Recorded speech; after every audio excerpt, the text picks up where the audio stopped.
मेरे बड़े भैया ने 5 शादियां कर ली। मेरी पांचों भाभियां एक साथ खुशी खुशी भैया के साथ रहने लगी। भैया रोज अलग अलग भाभी के कमरे में जाते और रात भर एक दूसरे से प्यार भरी बातें करते। एक दिन उन्होंने अपनी सभी पत्नियों को एक साथ एक ही कमरे में रख लिया और सभी के साथ एक साथ प्यार करने लगे। तभी उनके कमरे से चिल्लाने की आवाज आई। जब सब लोग ने जाकर देखा तो भैया ने, दोस्तों मेरा नाम मेहुल है, अपने बड़े भाई और माँ पापा का लाडला था। सब लोग मुझसे बहुत प्यार करते थे। हम अपने छोटे से परिवार में सुख के दिन बिता रहे थे, पर न जाने हमारी खुशियों को किसकी नजर लग गई और एक एक्सीडेंट में मेरे माँ पापा का देहांत हो गया। उस वक्त मेरी उम्र ज्यादा नहीं थी और मेरे भैया मुझसे 5 साल बड़े थे, इसलिए मेरे भैया ने पिताजी का कारोबार अच्छे से संभाल लिया और मेरा पालन पोषण करने लग गए। मेरी पढ़ाई लिखाई में किसी भी चीज की कमी नहीं आने दी और हमेशा मुझे अपने बेटे जैसे ही संभालने लगे। जब मेरी पढ़ाई पूरी हो गई तो मुझे भैया ने आगे नौकरी की तैयारी के लिए दिल्ली भेज दिया। अब मैं वहां पर मन लगाकर पढ़ाई करने लगा, क्योंकि मेरे माँ पापा का यह सपना था कि मैं पढ़ लिख कर एक अच्छा अफसर बनूं और उन लोगों के सपने को पूरा करना तो मेरा फर्ज ही था। दरअसल मेरे भैया तो पढ़ाई नहीं कर पाए, क्योंकि माँ पापा के जाने के बाद घर चलाना भी था और मेरी पढ़ाई लिखाई का जिम्मा उनके सर पर आ गया था। इसलिए उन्होंने पढ़ाई लिखाई छोड़कर पापा के कारोबार संभालना शुरू कर दिया और उन्होंने अपने कारोबार को ही आगे बढ़ा लिया। लेकिन उन्होंने मेरी पढ़ाई लिखाई में किसी भी तरह की कमी नहीं आने दी। खैर, अब ऐसे ही दिन निकलते गए।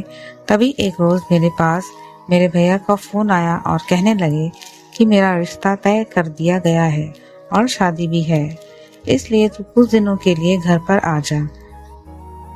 जब मुझे यह बात पता चली कि मेरे भैया की शादी है तो मेरी खुशी का ठिकाना ना रहा और मैं झट से घर जाने की तैयारी करने लगा और घर पहुंच गया। घर जाकर मुझे सारी बात पता चली कि मामा जी ने मेरे भैया का एक अच्छा सा रिश्ता तय कर दिया है। मेरी भाभी का नाम गीतांजलि है। गीतांजलि भाभी से मेरी बात होने लगी और बहुत ही संस्कारी थी। तभी एक रोज मेरे मामा जी घर पर आए और कहने लगे कि अब तो शादी में कुछ ही दिन बचे हैं, इसलिए शादी की तैयारियों में लग जाओ। हम सभी शादी की तैयारियों में लग गए। मेहमानों ने भी दस्तक देना शुरू कर दिया। सब मेहमानों के बीच हमें माँ पापा की कमी खल रही थी और उसकी पूर्ति तो कोई भी नहीं कर सकता था। हम लोगों ने अपने दुख को दबा लिया और मेहमानों के सामने झूठी हंसी से उन लोगों का स्वागत करते रह गए और ऐसे ही मेरे भैया का शादी का दिन आ गया और बड़ी धूमधाम से मेरे भैया की शादी हो गई। अब मैं कुछ ही दिन यहाँ पर और रुकने वाला था, क्योंकि मैं अपनी भाभी के साथ समय गुजारना चाहता था। अब मेरी भाभी इतनी अच्छी थी कि मुझे कभी भी माँ की याद नहीं आने दी। मेरे खाने पीने से लेकर मेरी सारी जरूरतों का ख्याल रखती थी। वह भी अपने बेटे से कम नहीं मानती थी मुझे, इसलिए मेरी भाभी ने मुझे अपना बेटा ही समझा। खैर, इस तरह दिन निकलते हैं। अब एक रोज हम लोग खाना खा रहे थे तो भैया ने कहा कि अब बहुत दिन हो गए हैं शादी को, अब तुम पढ़ाई लिखाई पर ध्यान दो और वापस दिल्ली चले जाना।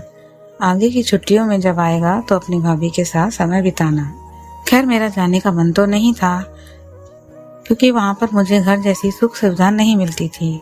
लेकिन खैर, अब अगर कुछ बनना है तो थोड़ा बहुत दुख झेलना ही पड़ेगा, इसलिए मैं वहां जाने की तैयारियों में लग गया और दिल्ली पहुंच गया। वहां पर कुछ दिनों तो मुझे थोड़ा अजीब लगा और घर की याद आती थी, लेकिन वहां पर धीरे धीरे मैं अपनी पढ़ाई में व्यस्त हो गया। ऐसे ही दिन निकलते गए। अब जब मेरा एग्जाम हो गया तो मैंने घर आकर जो देखा, उसे देखकर तो मेरी रूह ही कांप गई। मैंने देखा कि मेरी भाभी के साथ 4 औरतें और भी इधर उधर घूम रही हैं। उन औरतों को देखकर मैं एकदम से चकरा गया। मुझे समझ में नहीं आ रहा था कि वे औरतें कौन थीं। तभी मैंने अपने भैया से पूछा कि भैया, ये औरतें कौन हैं और भाभी के साथ क्यों घूम रही हैं? भैया ने कहा, यह तुम्हारी भाभी ही हैं। अभी भैया की बात सुनकर तो मेरे कुछ समझ में नहीं आया। मैंने भैया से पूछा कि आप बात को घुमाइए मत, सीधा सीधा बताइए, भाभी है मतलब? भैया कहने लगे कि मैंने 4 शादियां और कर ली हैं। इससे तुम्हारी पहली भाभी को कोई दिक्कत नहीं हुई और फिर दूसरी को भी कोई दिक्कत नहीं। इसलिए ये पांचों बहनें जैसे ही रहती हैं और हमारे घर और कारोबार दोनों को संभालती हैं। जब इन्हें कोई दिक्कत नहीं तो भला मुझे कोई दिक्कत क्यों होगी? मुझे भैया पर गुस्सा आ रहा था, क्योंकि भला 5 पत्नियां कोई रखता है? अगर सच्चे दिल से साथ निभाया जाए तो एक ही पत्नी होती है काफी। लेकिन खैर, भैया की सोच कौन बदल सकता था, और मैं भैया को कुछ कह भी नहीं सकता था क्योंकि वे मुझसे बड़े थे और उन्होंने आज तक मेरा पापा के जैसे ही ख्याल रखा था। इसलिए मैं खुद को इतना बड़ा नहीं मानता था कि भैया से कुछ बोलूं। लेकिन मैं उन 4 भाभीियों को अपना नहीं पाया, क्योंकि मैं तो हमेशा से ही अपनी भाभी गीतांजलि को ही अपनी भाभी मानता था। लेकिन धीरे धीरे उन भाभीियों ने भी मेरा दिल जीत लिया और मुझे माँ के जैसा ही प्यार किया। इसलिए मैंने उन्हें भी स्वीकार कर लिया। अब मैं भी अपनी 5 भाभीियों के साथ खुश था। अब मैं घर पर ही रहने लग गया, क्योंकि जब तक मेरी परीक्षा का परिणाम नहीं आ जाता तब तक मैं आगे की पढ़ाई शुरू नहीं कर सकता था। इसी वजह से मैं घर पर ही रहता था। अब मैं रोजाना देखता कि भैया मेरी 5 भाभीियों के साथ अलग अलग रात गुजारते थे। सबसे बड़ी भाभी के साथ पहले दिन रात गुजारते और दूसरी भाभी के साथ दूसरे दिन। यूं ही 5 दिन अलग अलग भाभीियों के साथ रहते थे। मुझे थोड़ा अजीब सा लगता था, लेकिन फिर मुझे इन चीजों की आदत हो गई और मैं जब रोजाना यह सब देखने लगा तो मुझे अजीब नहीं लगा। लेकिन मैंने सोचा कि मुझे इन सब चीजों से क्या, मुझे तो अपनी पढ़ाई पर ध्यान देना है और मुझे इन लोगों से कोई दिक्कत नहीं, क्योंकि इन लोगों ने मुझे कुछ भी नहीं कहा। समय पर मेरा काम कर देते हैं और अच्छे से मेरा ख्याल रखते हैं। इससे ज्यादा मुझे क्या चाहिए? और अगर गीतांजलि भाभी इनसे खुश हैं तो मुझे इन सब से क्या ऐतराज हो सकता है? लेकिन इन सब के बीच मुझे सबसे अच्छी बात यह लगी कि उन 5 भाभीियों में कभी भी किसी भी तरह का मनमुटाव नहीं होता था, ना ही किसी तरह का झगड़ा होता था। वे आपस में सगी बहनों की तरह ही रहती थीं और हमेशा मिलजुल कर काम करती थीं और मिलजुल कर ही एक दूसरे के साथ सारी चीजें शेयर करती थीं। जब भी भैया बाजार से कोई चीज लेकर आते थे तो 5 भाभीियों को बराबर ही लेकर आते थे। और यह सब भैया ने मुझे भी बोल रखा था कि अगर तुम कभी भी तुम्हारी भाभीियों के लिए कुछ लेकर आना तो सबका बराबर हक रखना, किसी भी चीज की ऊंच नीच नहीं होनी चाहिए। तभी मुझे समझ में आ गया था और भाभीियों का आपस में प्यार देखकर मुझे भी अच्छा लगने लगा था। अब ऐसे ही दिन निकलते गए। इन सब चीजों से घर में तो इतना सुकून था, लेकिन इन सब चीजों का बाहर बहुत ज्यादा हंगामा हुआ रहता था। मेरा तो बाहर जाना ही मुश्किल हो गया था। मैं जब भी अपने दोस्तों के साथ घूमने के लिए जाता या फिर किसी काम के लिए जाता तो सब लोग मुझे ताने देने लगते हैं और गंदी गंदी बातें बोलने लग जाते हैं। कोई कहता कि तुम्हारे भैया के तो बड़े मजे हैं, 5 बीवियों को रखता है, और कोई कुछ कहता भी नहीं। मुझे तो कुछ भी समझ में नहीं आता कि आखिर वो ऐसे क्यों बोल रहे हैं। जब मेरी भाभीियों को इन सब से कोई दिक्कत नहीं है तो इन लोगों को क्या दिक्कत है? खैर, जब मैंने यह बात अपने भैया को बताई, उन्होंने कहा कि लोगों का तो काम ही है बातें बनाना, तो उन सब लोगों पर ध्यान मत देना। वह लोग नहीं चाहते कि हम लोग खुशी से रह रहे हैं, इसलिए उन सब लोगों का ताना बना रहता है। लेकिन शुरू शुरू में मुझे भी यह सब सुनने को मिला था, लेकिन मैंने उन सब बातों को इग्नोर किया और अपनी गृहस्थी में खुश रहने लगा। लेकिन अब इन सब बातों का मुझे कोई फर्क नहीं पड़ता और ना ही तुम्हारी भाभी को कोई फर्क पड़ता है। वह मुझसे प्यार करती है और मैं भी उन सबको बराबर ही रखता हूँ। कोई भी भेदभाव नहीं करता। शायद इसी वजह से वह आज तक मुझसे नाराज नहीं हुई और घर में भी आज तक किसी भी तरह का झगड़ा पैदा नहीं हुआ, क्योंकि आज तक इस घर में कभी भेदभाव नहीं हुआ। और तुम्हारी भाभी भी आपस में सगी बहन से बढ़कर रहती हैं। तुम्हारी गीतांजलि भाभी जो कुछ भी उनसे कहती हैं वो उन सब चीजों को स्वीकार करती हैं, कभी भी अपनी जुबान उनके सामने नहीं खोलती।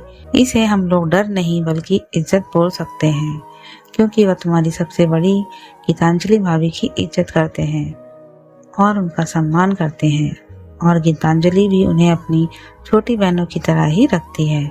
उनकी सारी छोटी मोटी ज़रूरतों का ख्याल रखती है। इसी तरह हमारा घर चलता है, और वैसे भी इससे मेरी मदद ही होती है, क्योंकि तुम्हारी सबसे छोटी जो भाभी है वो काफ़ी पढ़ी लिखी है और कारोबार में मेरी इतनी मदद करती है कि मुझसे काफ़ी काम का बोझ हल्का हो जाता है। इसलिए मैं अपने गृहस्थ जीवन में खुश हूँ, और तुम भी इन सब चीज़ों का लोड अपने दिमाग पर मत लिया करो, क्योंकि लोगों का काम ही बातें बनाना होता है। अगर तू लोगों की बातों पर गौर करेगा तो तेरा जीना हराम हो जाएगा, और वैसे भी हमें दूसरे लोगों से क्या मतलब। हम लोग अपनी गृहस्थी में खुश हैं, तो हमें किसी से कोई मतलब नहीं रखना चाहिए। भैया की बातें सीधे मेरे दिल को छू रही थी। अब मुझे समझ में आ गया था कि लोगों का तो काम यही है। अब मैं जब भी बाहर जाता तो लोग मुझे ताने देते, लेकिन उन सब की बातों का जरा भी ध्यान नहीं देता था, क्योंकि मुझे पता था कि मेरे भैया सही हैं और हम लोगों के घर में इस चीज को लेकर कोई भी अपवाद नहीं है, तो मैं लोगों की बातों पर क्यों ध्यान दूं। फिर ऐसे ही दिन निकलते गए। हम लोग अपनी गृहस्थी में बहुत खुश थे। ऐसे ही दिन निकलते गए। आज घर में खुशियों का दिन था, क्योंकि मैंने जो नौकरी का परीक्षा दी थी उसमें मेरा प्रथम स्थान आया था, और मेरी अच्छी नौकरी भी लग गई थी। मेरी 5 भाभीियों और भैया फूले नहीं समा रहे थे। घर में मिठाइयाँ बट रही थी और सब लोग बहुत खुश थे। मेरे भैया ख्याल था कि जब मैं नौकरी ज्वाइन करूं उससे पहले मेरी शादी कर दी जाए, ताकि मैं अपनी पत्नी के साथ अपने नए जीवन की शुरुआत करूं। तब मेरी भाभीियों को यह बात पता चली तो उन्होंने हामी भर दी और कहा कि हाँ, मेहुल के लिए कोई अच्छी लड़की तलाश शुरू कर देते हैं। भला हमारा देवर एक नौकरी पेशे वाला है, अच्छी लड़की ही उसकी बीवी होनी चाहिए।